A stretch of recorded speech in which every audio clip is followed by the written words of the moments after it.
90 के दशक में अविनाश वधावन जी सबसे तेजी से उभरते हुए स्टार के तौर पर देखे जा रहे थे और वो अच्छे दिखते भी थे।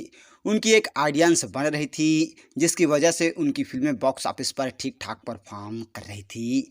मगर अचानक वो फिल्मों से गायब हो गए और ऐसा क्या हुआ कि अविनाश जी ने फूल और कांटे समेत कई बड़ी फिल्में रिजेक्ट कर दी थी। वो आज कहाँ हैं और क्या कर रहे हैं, आज हम अविनाश वधावन की इस जर्नी को जानने और समझने की कोशिश करेंगे। तो चलिए दोस्तों, वीडियो स्टार्ट करते हैं। तुम्हें दिल से चाहा था हमने। और बात करें अविनाश जी के फिल्मी करियर की, तो उन्होंने 1986 में आई फिल्म प्यार हो गया से बॉलीवुड में कदम रखा। मगर ये फिल्म आ गई लेकिन उतना खास कमाल नहीं कर पाई और अविनाश जी के करियर को कुछ फ़ायदा नहीं हुआ। और इसके बाद उन्हें टी रामा राव की धर्मेंद्र और जितेंद्र स्टारर फिल्म इंसाफ की पुकार में कास्ट किया गया। ये बड़ी स्टार्स के साथ भारी भरकम बजट पर बनी फिल्म थी और इस फिल्म के बाद लोगों ने अविनाश जी को पहचानना शुरू कर दिया। साथ ही उन्हें इस फिल्म के बाद ठीक ठाक काम ऑफर देने लगे और म्यूजिक बैरन गुलशन कुमार साहब संगीत के बाद फिल्म प्रोडक्शन में कदम रख चुके थे और लाल दुपट्टा, मलमल का से शुरू करने के बाद वो आशिकी जैसी बड़ी हिट फिल्में बना चुके थे। उन्होंने अपनी अगली फिल्म आई मिलन की रात में राकेश वधावन यानी कि अविनाश वधावन और शाहीन बानो को कास्ट किया और शाहीन बानो और सायरा बानो की भतीजी थी और आजकल उनकी बिटिया सायशा फिल्मों में काम करती है।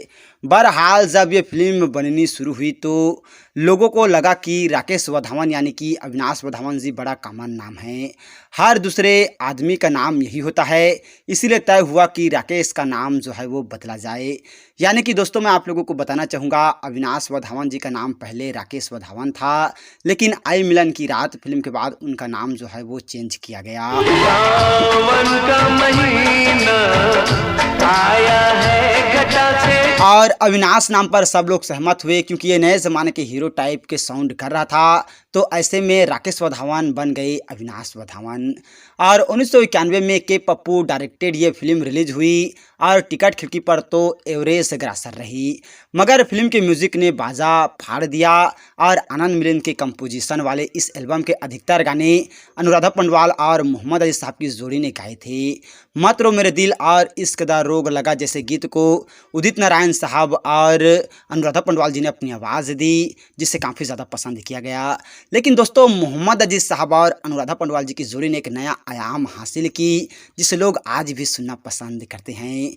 और इस फिल्म के म्यूज़िक ने अविनाश वधावन को स्टारडम का पहला स्वाद दिया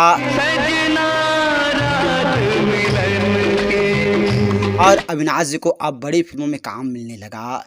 इस कड़ी मेहनत के बाद उनकी पहली फिल्म थी राजेश खन्ना के साथ रुपये 10 करोड़। हालांकि तब तक राजेश खन्ना साहब का स्टारडम ढलान पर था और बावजूद इसके ये फिल्म हिट रही।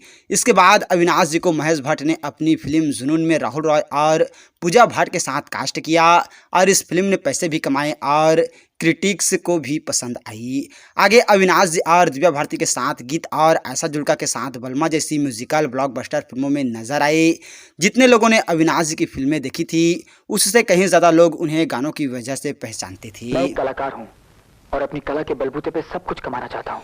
और बलमा फिल्म के गीत अगर ज़िंदगी हो तेरे संग हो ये आप लोगों ने सुने ही होंगे। 90 के दशक में काफ़ी ज़्यादा पॉपुलर हुआ और इस गीत को कुमार सानू साहब और आशा भोसले जी ने अपनी आवाज़ दी। और बलमा फिल्म के बाद अविनाश जी लॉरेंस डिसूजा की अगली फिल्म पापी गुड़िया में नजर आए, मगर यह फिल्म वो सफलता दोहरा नहीं पाई। इसके बाद इक्का दुक्का फिल्मों में काम करने के बाद अविनाश जी फिल्मों से दूर जो है वो होने लगे और उन्होंने छाया नाम की एक लड़की से शादी कर ली। मगर इस शादी में सब कुछ सही नहीं जा रहा था और इन चीज़ों से अविनाश जी इतने परेशान हो गए कि फिल्में, फैमिली सब कुछ छोड़कर गायब हो गए। कुछ समय विदेशों में भी रहे और इस दौरान उन्हें इंडस्ट्री के लोगों ने समझाया कि वो पर्सनल दिक्कतों की वजह से प्रोफेशनल करियर को दांव पर लगाना प्रैक्टिस फैसला नहीं है, क्योंकि इस शादी से बाहर आने के बाद सब कुछ ठीक हो जाएगा। मगर अविनाश जी ने किसी कोई नहीं सुनी और वो अपने करियर की पीक पर फिल्मों से दूर हो गए और इस पीरियड में उन्हें कई प्रोड्यूसरों ने अपनी फिल्म ऑफर की, मगर उन्होंने फिल्में नहीं की और बीते समय के साथ प्रोड्यूसरों के फ़ोन आने बंद हो गए। और जब अविनाश जी ने फिल्मों में वापसी करने का मन बनाया तब तक इंडस्ट्री आगे बढ़ चुकी थी और कई नए एक्टर्स आ चुके थे। अविनाश जी को अब हिंदी फिल्मों में काम नहीं मिल रहा था। ऐसे में उन्होंने रीजनल फिल्मों का रास्ता पकड़ा और शुरुआत हुई गुजराती फिल्म मोती घर नी लाज से। और अविनाश जी को गुजराती नहीं आती थी मगर और कोई रास्ता भी नहीं था। काम करना था, पैसे बनाने थे, परिवार भी चलाना था। और वो अपने एक इंटरव्यू में बताते हैं कि सीन शूट होने से पहले वो सारे डायलॉग्स रट लेते थे और कैमरे के सामने जमकर तोते की तरह बोल देते थे। इसके बाद उन्होंने कुछ पंजाबी, बंगला और भोजपुरी फिल्मों में भी काम किया मगर उन्हें वापस जनता की नज़र में लेकर आए टीवी शो। जी हाँ दोस्तों, फिल्मों से दूर होने के बाद अविनाश जी ने टीवी का रास्ता पकड़ा और 2003 में वो पहली बार दूरदर्शन पर आने वाली टीवी शो एहसास कहानी एक घर की में नजर आए। और इस शो में मुकेश खन्ना और अरुण गोविल जैसे दिग्गज लोग काम कर रहे थे।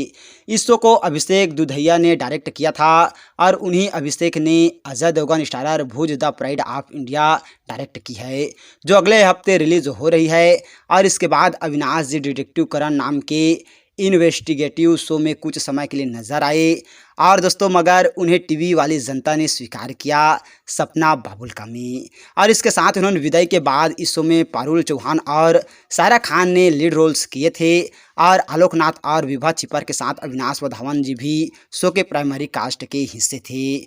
और इसके बाद उन्होंने इंडियन टीवी के सबसे चर्चित शो बालिका वधू का हिस्सा बनने का मौका मिला और इसमें इनके किरदार को काफ़ी ज़्यादा पसंद भी किया गया। और दोस्तों अविनाश वधावन जी फिल्मों और टीवी के बाद डिजिटल स्पेस में भी काम किया। और दोस्तों वो G5 की मुंबई अटैक्स पर आधारित web series state of siege में काम कर चुके हैं और आने वाले दिनों में उनकी दूसरी सीरीज रिस्क नामा 2 रिलीज होने वाली है।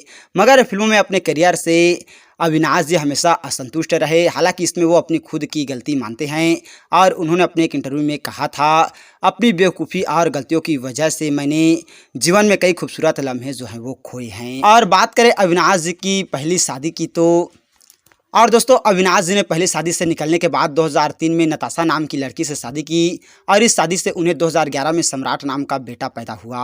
अविनाश जी फिलहाल अपनी पत्नी और बेटे के साथ मुंबई में रहते हैं। तो दोस्तों आप लोगों को फिल्मों में अविनाश जी के जो किरदार होते हैं वो कैसा लगता है हमें कमेंट करके ज़रूर बताइएगा। और ऐसे ही जानकारी के लिए अगर अभी तक आप लोगों ने हमारे चैनल को सब्सक्राइब नहीं किया है तो प्लीज़ दोस्तों हमारा चैनल ज़रूर सब्सक्राइब कीजिएगा और वीडियो को अभी तक लाइक नहीं किए हैं तो लाइक कीजिएगा, शेयर कीजिएगा। थैंक यू दोस्तों हमारे वीडियो वॉचिंग करने के लिए।